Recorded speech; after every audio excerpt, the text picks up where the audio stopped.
mbokk Njaxaay nuyu nañ leen nuyu bu sell di nuyu ñaari chef de village yi di ñaan yàlla na leen yàlla wéral ci jàmm di nuyu responsable yi ñu fekk fii ci commencé suma mag suma xarit Djibi Diop di nuyu aussi suma xarit Modou Gueye Sall xam ne moo nekk fii conseiller te mu nekk ci liste majoritaire bi donc di rafetlu lool ci seen mobilisation bi yéen la jeunesse surtout les femmes toute la population de Ndiakaay tey am nañ mbégte bu rëy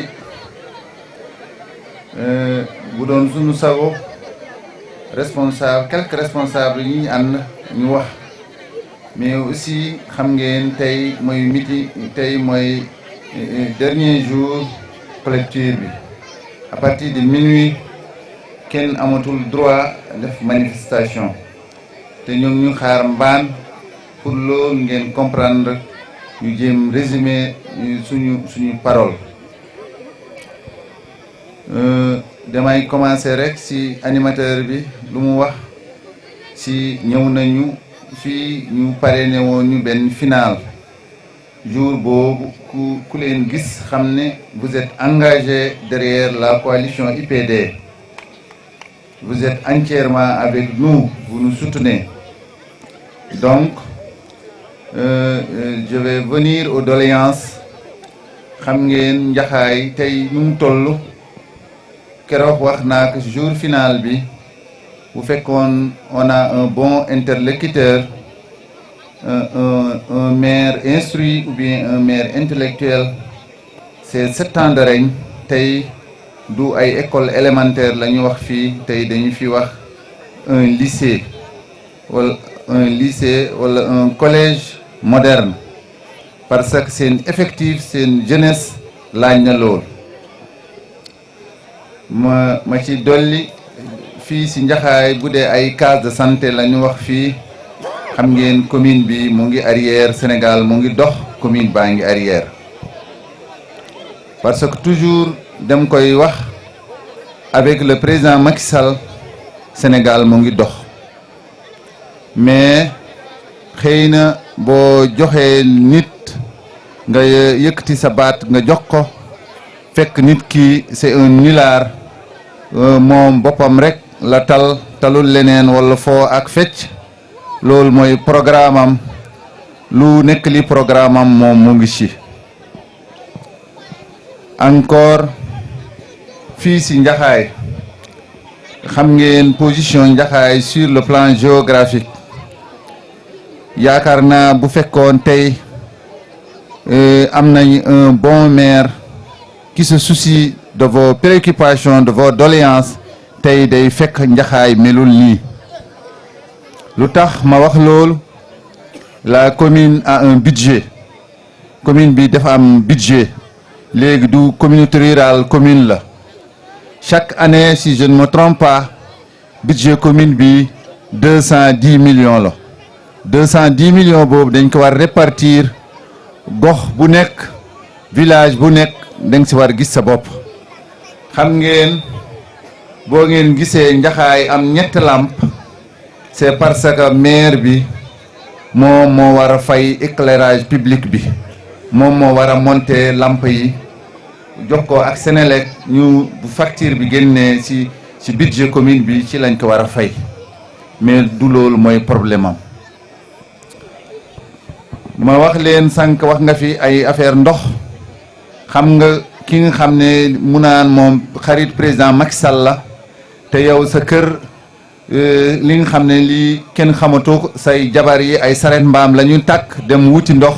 Richard Toll wala wuti ko ndomb du ko moo leen di may ndox bu sell donc commune bi lu fi yàqu dafa bari lool te aussi dem koy wax fii man avec les entreprises je ne suis pas leur opposant duma nit ki nga xam ne de bu fekkee entreprise ci dëkk mu naan entreprise bi dem koy jële fii loolu ku leen ko wax waxu leen dëgg parce que entreprise bu kese ba installé dafa fay ay droit am fay ay impôt am mais RSE bi dañ ko war a waxtaanee protocole d'accord yi dañ leen war a waxtaanee on doit faire une table ronde avec les PDG de ces entreprises là lépp li nga xam ne balaa keneen di bénéficier wu si ñoom ñi nga xam ne dañuy jógee feneen ñëw fii implanté wu fii am fi ay teraanga bu dul jeex yéen war ngeen si gis seen bopp loolu je pense que ça va se faire dans la négociation xam ngeen ku mel na Sinindia ngeen dëkk ak moom ngeen ànd ak moom war ngeen fi am ay aménagement yu mucc ayib lépp lu ngeen bëgg ngeen def ko fi bu dee waxtaan nag wax dëgg ci la te loolu bu soobee yàlla Djibi Diop yow mi fi nekk responsable politique yow ak Modou Gueye Sall ak entre autres bu fekkee yàlla may nañ jàmm may nañu victoire ñooñu il faut ñu toog ak ñoom ñu seet li nga xam ne lii war na mën a nekk te mu am njëriñ ci dëkk bi am njëriñ ci jeunesse bi ñu dem ci loolu xam ngeen je ne peux pas concevoir qu'il y ait une jeunesse qui a des diplômes des jeunes diplômés ñu nekk fii et ils se transforment en agriculteurs ils doivent travailler ils doivent être des cadres dans ces entreprises ils doivent avoir de bons salaires des salaires de cadres véhiculés et logés li may wax yéen xam ngeen lan mooy diplôme lan mooy nekk cadre parce que doomu Njaxaay bu fi tekkee am fi dara Njaxaay yépp da koy bénéficier wu donc loolu yépp ça fera partie de nos protocoles d'accord kon dañ leen wax lépp li nga xam ne comme doléance la lépp li nga xam ne comme problème la dem ko résumer rek dem ko tënk pour bañ a perturber pour ñu bañ a meeting bële mu tardé loolu incha allah au soir du 23 janvier loolu danañ ko waxtaanee te xam naa li ma gis mbaan bi ñu sillonné vous pouvez être mes témoins incha allah on aura victoire le soir du 23 janvier 2022. am na benn kaddu du mu jógee fii Njaxaay te wokkuma ko sànq Modou Gueye Sall wax nga ko maa ngi nuyu fi ñaari nit di leen sant parce que tam aussi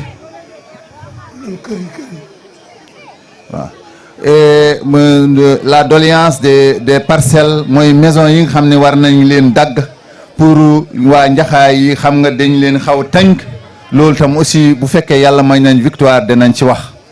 il faut ñu wax que ñu jéem def benn genre lotissement nga xam ne fii mu am ñi nga xam ne ñu ngi ñëw wala ñu nekk doomu Njaxaay ñu am seen parcelle parce que dëkk bi dafa mel na dafa xaw entassé ku gis Njaxaay ak population bi nu mu mel ak dëkk bi nu mu tuutee nga xam ne dañu nekk si dañu xaw ne dañ leen xaw nan lay waxee moo bi si olof dañ leen xaw tànc donc loolu c'est une évidence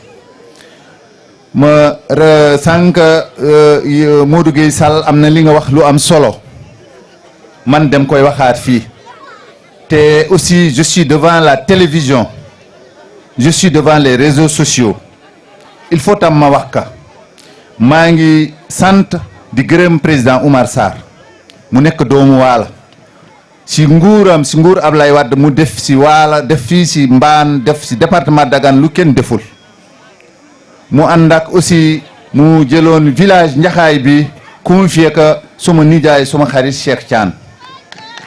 maa ngi koy nuyu di ko gërëm wante tam aussi maa ngi leen di lancer un appel lii élection locale bi nañu xam ne doomu Mbaan yëpp ñoo jóg mobiliser pour intérêt Mbaan tey président Oumar Sarr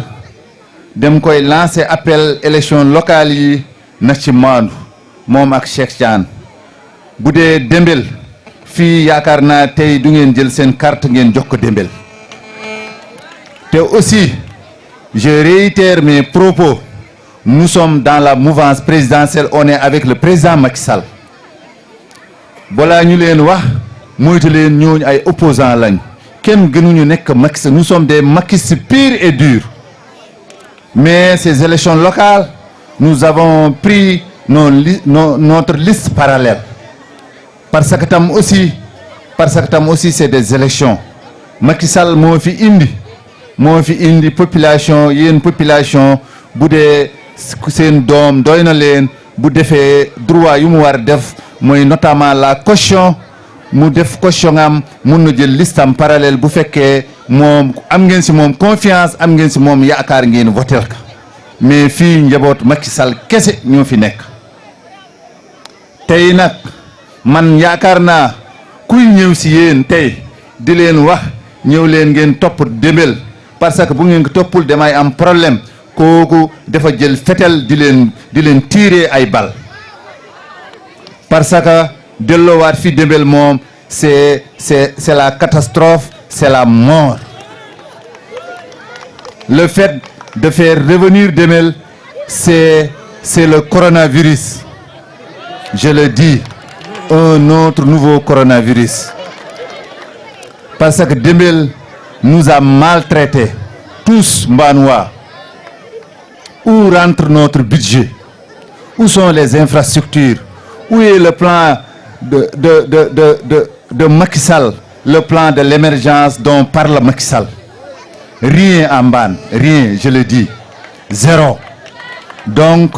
donnons-nous rendez-vous le 23 janvier 2022. Je vous remercie de votre aimable attention. Bismillahirrahmanirrahim. Mbokki commune Mbane, le village de Mbane, ou bien Mbane village, nuy nañ leen aussi gërëm nañ leen te aussi tey am nañ kontante bu rëy. Ñu ngi commencé nuyoo bi ci chef village bi ak imam dëkk yi ak ñu baax fii yëpp ci dëkk yi. ñu ngi nuyu ay responsable yi ñu fekk fii boo limee nga juum mais am na ñi nga xam ne mënuñ leen ñàkk tudd. ñu ngi commencé ci nuyoo bi par Alaji Daouda Ndiaye di ko nuyu lool di ko gërëm. di nuyu aussi Mali Niang Diouf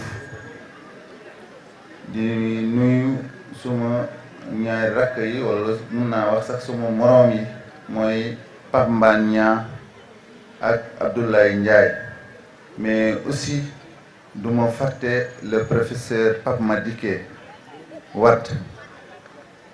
di nuyu Fantoy Niang nga xam ne moo ngi ci tey ci biir équipe bi ci liste IPD bi mu ngi ci biir di duy Adja Daara Niang nga xam ne moo yore fii santé bi di remercier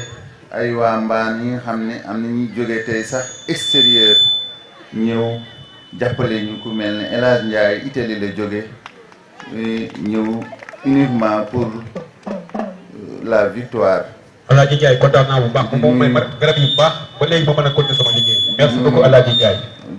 di nuyu suñu gàmmu bi mooy boo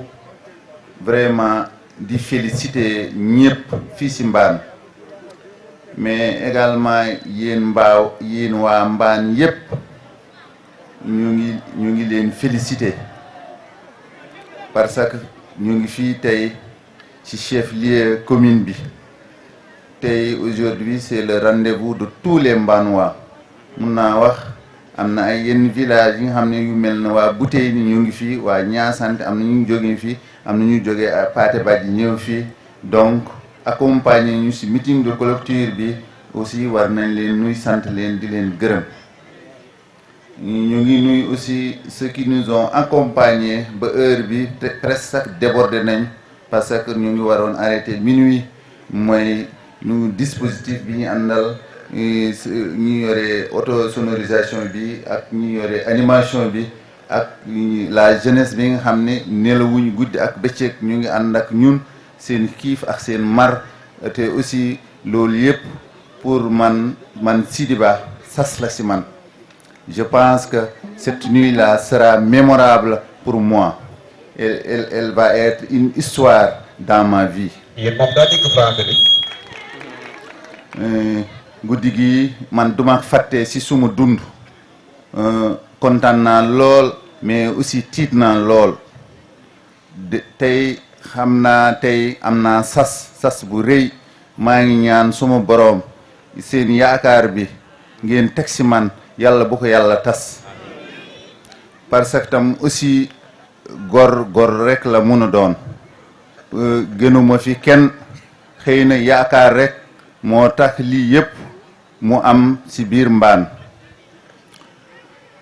bëggoon naa def discours bu gudd mais dem koy jëm résumé parce que ñu ngi xaw tuuti violer loi bi te aussi bokkuñu ci loolu bokku ci suñu programme yéen waa Mbane bu dem leen jox benn firnde gis nga lii du Sidi Ba du mbokkam yi lii je peux dire que c'est un don de Dieu lii te inch'Allah le soir du 23 janvier on va fêter la victoire. Je le dis ici parce que on est à moins de 24 heures ou à moins de 48 heures du 23 janvier lii Mbane doomu Mbane moo ko créé di si sant Alaji Daoud Ndiaye mii bu dee tey lii am na mobilisation bi ak le fait de fédérer maanaam ànd bi boolo suñ doole Daoud Ndiaye mii si moom njëkk na ñu ko créé donc bu fekkee tey toog naa fii si Mbane ma jàkkaarloo këram nekk si biir ay mbokkam war naa ko mën a wax. wolof bu leer français bu leer. aussi di féliciter ñi nga xam ne ñi amoon nañ yéene samp seen ndënd ñu buñ demee bañ waxtaan ba si biir ñoom ñëpp ñu booloo ànd ñu ne Sidi Ba demal si kanam di si commencé Pape Mbane Niang ak Abdoulaye Ndiaye ak suma yaay bi mooy Adja Koumba Jéeri Ba donc ngeen jàpp yéen waa Mbane village yéen chef lieu commune Mbane ngeen jàpp tey Mbane yépp moo jóg je l'ai dit hier à Thiago wax naa ko fu nekk yéen fantooy yéen Malick Niang mun ngeen ma seede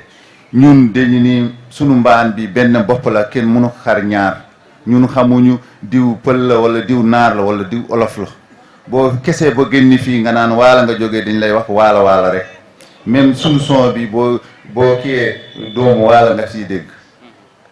donc nañu am esprit boobu nanu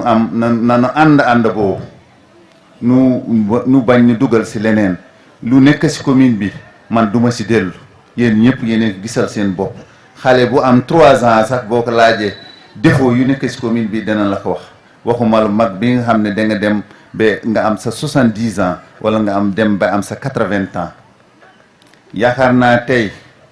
waxuma candidat yi yeneen candidat yi mais le fait de dire le fait d'élire Dembel aujourd'hui dans cette commune c'est une catastrophe loolu mooy jël paak teg sa bopp nga rendi wala jël essence sotti sa kaw nga taal Dembel lu mu yàq ci commune bi bari na lool xëy na du bëgg-bëggam wala xëy na du xam-xam moi je ne sais pas parce que commune bi fépp foo dem fépp fi ñu dem doy ngeen ma seede ku nekk dana wax yàqu-yàqu bu nekk ci goxam. man mii doy naa la seede monsieur le maire. donc yaakaar naa ñun loolu la ñu gis ñu jël engagement métit boobu loolu moo ñu tax ñu takk ba dëgër ànd pour loolu nañ fi jëlee par rapport à ça nag fu wax bu nekk wax nañ ku nekk justifié na bi ñu ñëwee fii nu mu tuddati Ablaye a justifié ay wax yu ñu koy kii ku mel na parce que tam aussi c'est important nga éclaircir nit ñi yow lan moo la tax jóg ak sa lu tax nga jóg parce que fépp fi ñu wër dañu wax Sidi Ba candidat CSS la loolu il faut me démentir que te aussi yaakaar naa Pape Mbane Niang jox naa ko preuve yu leer Ablaye Ndiaye mi jox naa ko preuve yu leer Daouda Ndiaye moom xam na ma bu baax la compagnie sucrière li ma lié ak moom c'est son personnel man dama nekk doomu sàmmkat te gëm ko lool di ci liggéey ñëpp xam nañ ko bu dee dañuy wax dëgg may compagnie sucrière bi benn séminaire la ñu mos def ak moom boobu c'était en 2004 muy jooytu bu fekkee vous se rappelez mu naan suukaram bi def doxul parce que Mauritanie def ko envoyé jamono boobu saak suukar bi di jar 9000 ñu jamono boobu bu fekkee am na ñu doon liggéey CSS ñu stocké fii ba ñu naan dañuy tëj seen usine bi ñu def ak ñoom séminaire dans le cadre d'un syndicat de l'élevage jour boobu laa njëkk proposé kër Oumar Mboulé ma ne yéen ni ngeen bëggee ñu jàppale leen ñun sàmm itam bëgg nañ ngeen jàppale ñu parce que ñun tam dañuy jël fii suñu xar yóbbu ko ba Dakar ñu fekk fa ay xar naar yi suñu xar yi làmb seen suukar bi nu muy lambe ñun tam suñu xar yi loolu lañ lambe foofu lañ commencé jël ay xar di ko jaay ay travailleurs CSS ñu koy def di leen ko lebal ñoom ñu koy dagg à la source ba am benn jamono ñu naan lii il faut mu jóge fii ba seen liggéeykat yi commencé manifester seen benn inspecteur bu fi nekkoon mu ne ma lii dañ koy jaarale par une voie juridique parce que am nga ci droit bu fekkee travailleur bi signé na li ñuy wax CVS cession volontaire de salaire diggante moom ak yow boo ko jaarale par une voie juridique mun nga liggéey ak ñoom ak agrément par un agrément du tribunal loolu moom lié ak CSS liggéeykat bi moom mooy liggéey ci ñàkkam mu fay ma loolu c'est par la force parce que c'est formalisé par le tribunal loolu dong moom lié ak CSS amul leneen lu fu mun a taxaw mu naan lii moom aw ma fa matricule musuma fa liggéey pour mu leer ñun nag bu fekkee sunu oto yu ñuy dawal ak sunu alal bi ñuy def pour mbaan jëm kanam moo tax ñu wax CSS moo leen ngemb ñoom la CSS ngemb parce que keroog ci seen kanam gis ngeen benn nu mu tuddati waa ji lu mu wax nee ne Dembel fii la ñëw ànd ak luy la mot ñu maye fa machine man damay wax télévision mu ngi may jël réseaux sociaux ñu ngi may jël bu dee ngemb am na foofu lañ leen ngemb xam ngeen ñun duñu ñu jóg pour jigéen yi doon def jardin ñu ne nañ leen fi jëlee wala Sidi Ba mi xam ne amul lu mu dund ci depuis ci maamaati maamam lu dul ay càmm ñu naan kii CSS moo ko ngemb dafa ñëw pour mu jaay suuf mbaan le village mbaan yëpp jóg fii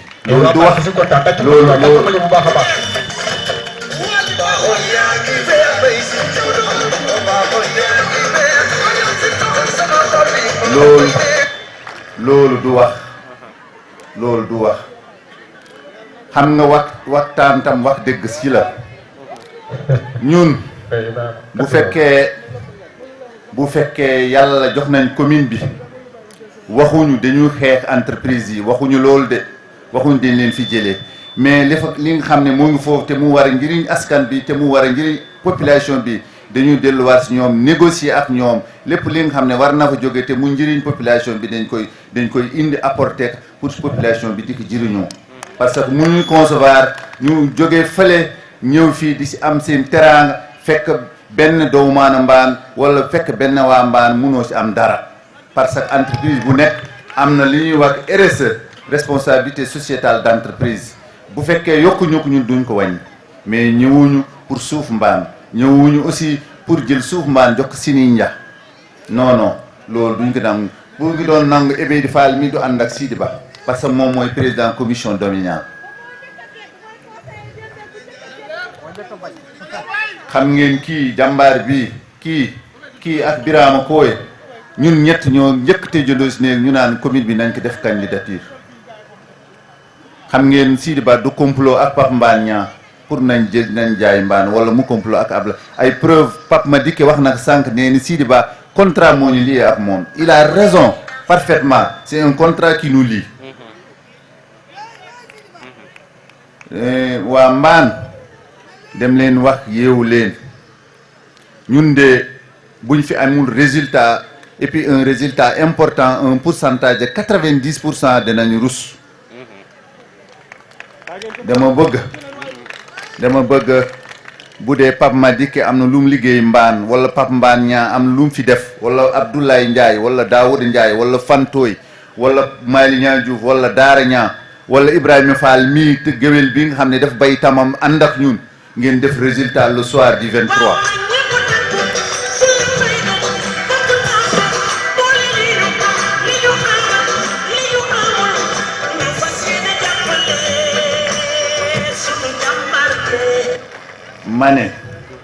ma ne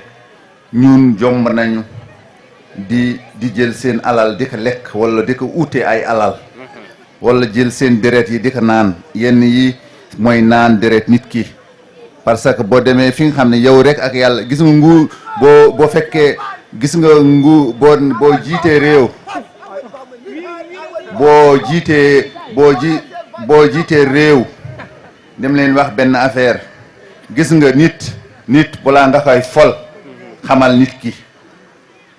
man de dem leen wax balaa ngeen fol Sidi Ba gëstu leen ko bu baax gëstu leen ngeen xam lan lay liggéey ak nan la dunde ak fu mu jóge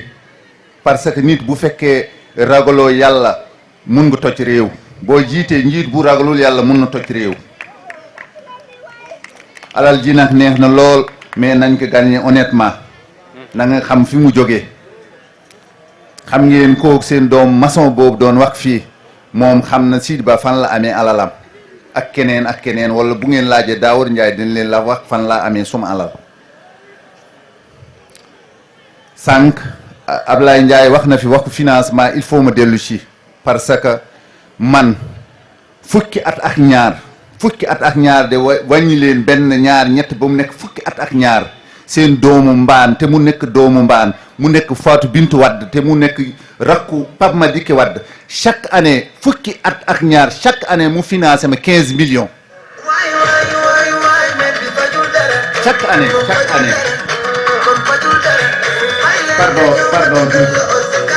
pardon Didier chaque année laa wax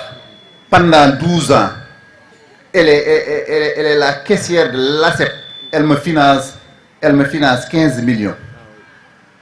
te man maa ko bloqué foofu elle voulait aller jusqu'à 25 millions jusqu'à 30 millions elle revient pour financer mon épouse elle est là aujourd'hui avec moi vous pouvez la demander quel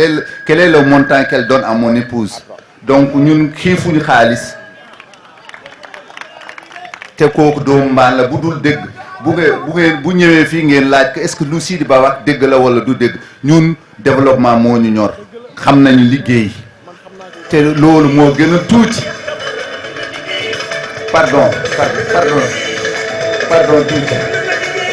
pardon tuuti je pense que en 2018 seetaan ngeen télé président Macky Sall moo ma honoré pour des services rendus à la population si suma liggéey bi may def j'ai été lauréat du président de la République dans le service de l'élevage yéen ñëpp xam ngeen ko loolu liggéey moo koy joxe wante du foo ak topp Abou Djouba di fecc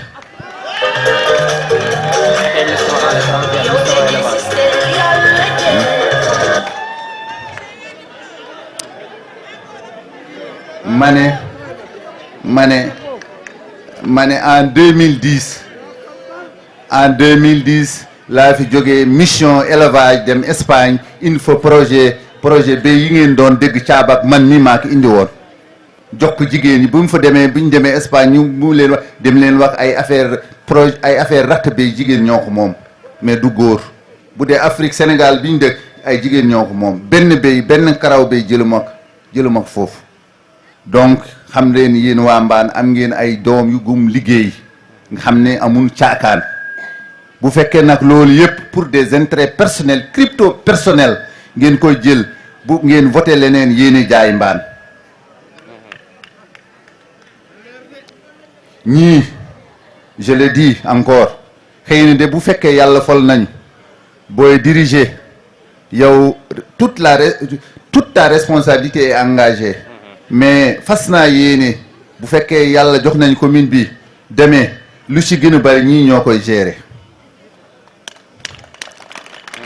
parce que man wax naa ko démb paate bàjj bu dee rek alhamdulillahi rabbil alamin xar mu ngi sëgg jur xar bu góor wallahi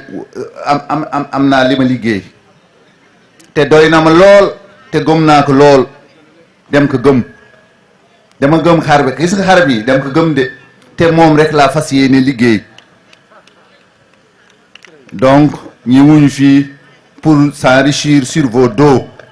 on n'est pas venu pour s'enrichir sur vos dos il faut que ça soit clair man maa ko wax fii dañu ñëw pour ñun ñëpp ñu ànd ñu jàppalante ñu liggéey te ku nekk nga xam un jour viendra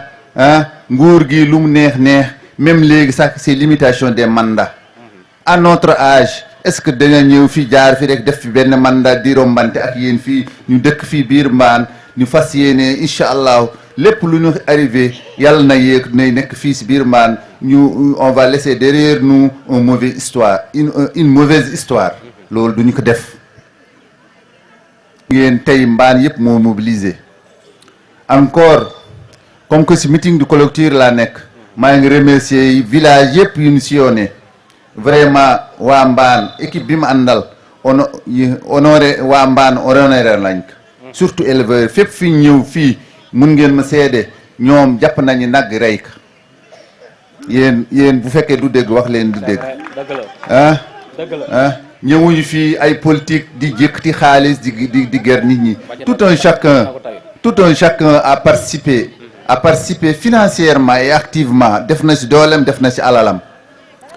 ci loolu da ngeen déggalante gis ngeen loolu yéen waa mbaan Abdoulaye Ndiaye mii si convoi bi def na ci juróomi oto te oto bu nekk moom moo koy solal carburant oto yi lu ñu bëri Abdoulaye Ndiaye def na ci juróomi oto bu nekk moom moo si sol carburant te ku si nekk lu sa doole toll def nga ko ci ñii DJ écoutez-moi ñii ma àndal ñii ñoom Baydi Fall ñii ñoom Sidel Demba Jéeri kenn xamul ñaat lañ ci def seen alal donc ñii mbaan ñor na leen boñ ko tey buñ nekkee ci meeting tàggatoo au moins la moindre des choses c'est de le dire ñu bañ nekk xam nga suul jëf baaxul donc ñoom Adja Kumba Jéeri am na t-shirt tey yu bari ak li nga xam ne ay single yu bari moom moo def alalam ci doolam def ko ci donc ku nekk yaa ngi muñ sa coono ku nekk ñii ñu ngi ñaanlu ñii ñu ngi donc mbaan tey mbaan yëpp moo mobilisé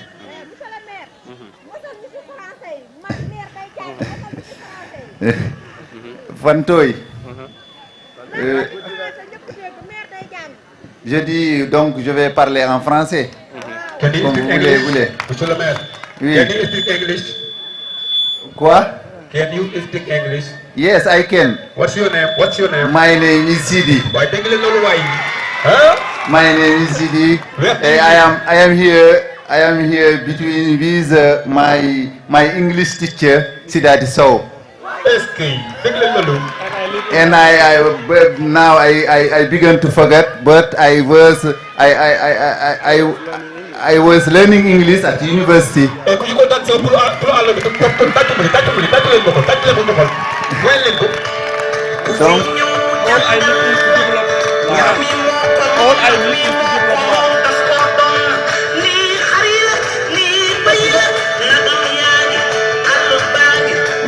listen. Please. Now I need your development. Okay. I need your the development of Mbaan. Okay, we are together. Okay, thank you very much.